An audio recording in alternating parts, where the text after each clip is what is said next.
আসসালামু আলাইকুম।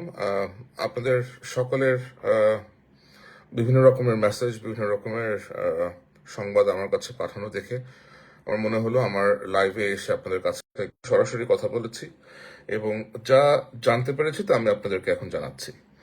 বাংলাদেশে আজকে বিভিন্ন গোয়েন্দা সংস্থার তথ্য অনুযায়ী বিভিন্ন স্থানে সংঘর্ষে প্রায় 145 জন মানুষ মারা গিয়েছেন এবং এই 145 জনের মধ্য থেকে যা হয়েছে তা হলো যে গত 2 দিন আগে ডিবির হারুন সাহেব ন্যাচারালি ছাত্রলীগ এবং আওয়ামী লীগের কর্মীদের কাছে এখন প্রায় 1500-র মতো অবৈধ অস্ত্র আছে, যে অস্ত্রগুলো অনেকগুলো অটোমেটিক, অনেকগুলা আপনার দেশীয় অস্ত্র, অনেকগুলা হয়তো কাঁটা বন্দুক, এরকম কিছু।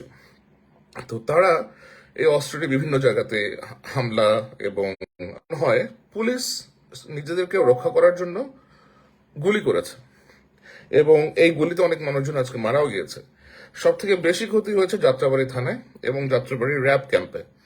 এবং এই যে আক্রমণগুলো হয়েছে তা হলো যে আপনার পুলিশ যখন নিজেদেরকে আত্মরক্ষার্থে ফায়ার করেছে সেই সময় আপনার কিছু মানুষের ইনজুরি হয়েছে।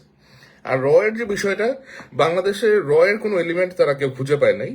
মোস্টলি যেটা হচ্ছে অতি আপনার উত্তেজিত কিছু লোকজন বিভিন্ন জায়গা থেকে লুটতরাজ চালাচ্ছে এবং সাভারের বাইপাইল থানায় আজকে সন্ধ্যার সময় সেনাবাহিনী যখন পুলিশ সদস্যদেরকে উদ্ধার করতে যায় তখন পুলিশ সদস্যরা আতঙ্কিত হয়ে সেনাবাহিনীর প্রতি গুলি ছোড়েন। তখন বাংলাদেশ সেনাবাহিনীর 60 বেঙ্গলের লেফটেন্যান্ট কর্নেল জুনায়েদ, উনি তার সঙ্গীয় যে ফোর্স তাদেরকে নিয়ে গিয়ে ওই সুতরাং যা হয়েছে তা আসলে ভারতীয় রয়ের এখানে কোনো কিছু আসলে ওরকম কোনো এলিমেন্ট এখানে নাই। এটা আমার মনে হয় আপনাদের একটা সম্পূর্ণভাবেই ভুল ধারণা। এটা সম্পূর্ণভাবেই আমাদের নিজস্ব লোকজনরাই করতেছেন। পুলিশের কিছু লোকজন বিভিন্ন থানায় আটকা পড়ে আছেন, তারা নিজেদেরকে আত্মরক্ষার্থে গোলাগুলি করতেছেন এবং রাত্রেবেলা তাদেরকে রেস্কিউ করতে যাওয়া হলে তারা বেশ আতঙ্কিত হয়ে সেনাবাহিনীর উপরেও গুলি চালাচ্ছে। এই কাজটা যাত্রাবাড়িতে হয়েছে, আপনার সাভারে হয়েছে এবং আরো কয়েকটা থানাতে এরকম একটা ঘটনা ঘটেছে।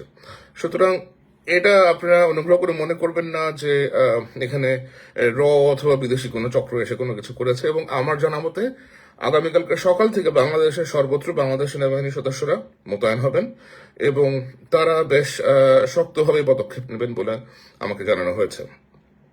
সুতরাং এরকম প্যানিকড হবার অথবা এরকম আতঙ্কিত হওয়ার আমার মনে হয় না কোনো রকমের কারণ আছে। আমার তরফ থেকে আমি এতটুকু আপনাদেরকে জানাচ্ছি। আর যা হচ্ছে খুব খারাপ হচ্ছে, যারা এই সমস্ত লুটতরাজ করছেন, আওয়ামী লীগের লোকজনদেরকে হত্যা করছেন, এগুলা দয়া করে করবেন না। এটা এটা খুবই জঘন্য একটা বিষয়। আওয়ামী লীগ করা তো কোনো অপরাধ না, আওয়ামী লীগ যে কেউই করতে পারে, আপনারা কেউ অন্য যে কোনো দল করতে পারেন, এই কারণে কি আপনাকে তাকে মেরে ফেলতে হবে? এগুলো খুবই নোংরা বিষয়, এগুলো একেবারে করবেন না। আর অনেক জায়গা থেকে খবর আসতেছে যে সেনাবাহিনী কু করবে, এই করবে, সেই করবে। দেখেন, বাংলাদেশ সেনাবাহিনীর যদি কু করতে হয় অথবা কু যদি তারা করে তাহলে দেশে মার্শাল ল জারি হবে। দেশে মার্শাল ল জারি হলে সেনাবাহিনীর অনেক কিছুতে অনেক রকমের সমস্যা হবে। বাংলাদেশের অর্থনীতির অবস্থা বর্তমানে খুবই খারাপ।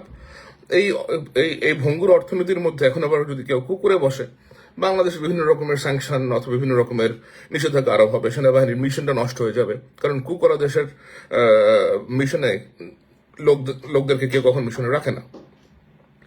সো সেনাবাহিনীর মধ্যে কু করে মিলিটারি টেক ওভার করার মধ্যে কোন রকমের ইচ্ছা আছে বলে আমার জানা নাই। আর ঢাকাতে যে সমস্ত জায়গায় ফায়ার হচ্ছে, যেটা আমি আপনাদেরকে বলেছি যে ছাত্রলীগের ছেলেদের কাছে, আওয়ামী লীগের একটা বিশাল সংখ্যক ছেলেদের কাছে 1500-র মতো অস্ত্র দেওয়া হয়েছে। সেই অস্ত্রগুলো নিয়ে তারা হয়তো কোথাও গিয়ে গোলাগুলি করতেছে, বাট বাইরে থেকে কেউ এসে বাংলাদেশ দখল করে নিচ্ছে অথবা কোথাও বাসায় ঢুকে ইয়ে করতেছে, এরকম কিছু হচ্ছে না। লুটতরাজ হচ্ছে কিছু জায়গাতে ব্যাপক, যা একেবারেই কাম্য না। আমি কিছুক্ষণ আগেও এক জায়গাতে কথা বললাম, সেখানে একটা পুলিশের ফাঁড়ি থেকে সেনাবাহিনীর লোকজন গেছে তাদেরকে উদ্ধার করতে, বাইরে সিভিলিয়ানরা তাদেরকে ঘিরে রাখছে। এগুলা করার কোনো প্রয়োজন নেই। পুলিশ সদস্যরা পুলিশের কাজ করছে। যাত্রাবাড়ি থানাতে যেটা হয়েছে, যাত্রাবাড়ি থানার হচ্ছে খুবই লোভনীয় একটা পুলিশ স্টেশন, যেখানে তারা বেশ ভালো সংখ্যক টাকা পয়সা আর্ন করতো। এবং আজকে সকাল থেকে যাত্রাবাড়ি থানার পুলিশের সাথে সংঘর্ষে মারা গেছে 45 জনের মতো।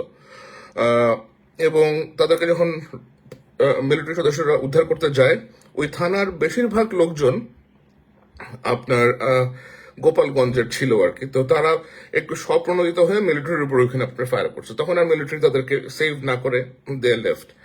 এর থেকে বেশি আর কিছু ওইখানে হয় নাই। বাট যাত্রাবাড়িতে র্যাবের ক্যাম্পে যখন আক্রমণ হয়, তখন ওইখানে একজন র্যাবের জেসিও মারা যান, জুনিয়র কমিশন অফিসার, এবং দুইজন সামরিক কর্মকর্তা আহত হন। এবং এই ওই যাত্রাবাড়ির র্যাব ক্যাম্পে আক্রমণ হয়েছে অস্ত্র সহ, সেটা সিভিলিয়ানরা আক্রমণ করেছে। এই অস্ত্র তারা কোত্থেকে পেয়েছে এটা আসলে এখনো জানা সম্ভব হয় নাই। ওই অস্ত্র খুব সম্ভবত ওই নরসিংদীর জেলের যে কোচ ছিল ওইখান থেকে তারা হয়তো লুটতরাজ করেছে, এরকম কিছু একটা হতে পারে। বাট ঢাকায় ওই যে বাড্ডায় অনেক কিছু গোলাগুলি করতেছে, দ্যাট ক্যান বি বাড্ডা থানা হয়তো আক্রান্ত হয়েছে। বাড্ডা থানা আক্রান্ত হলে পুলিশের সদস্যরা হয়তো তারা ফায়ার ওপেন করতেছে, এরকম কিছু একটা হবে। কিন্তু দেশের কোথাও র অথবা বাইরের দেশের কেউ এসে ঢুকে আক্রমণ করছে, এরকম কোনো কিছু কখনো হয় নাই। ওকে, থ্যাংক ইউ সো মাচ। আসসালামু আলাইকুম।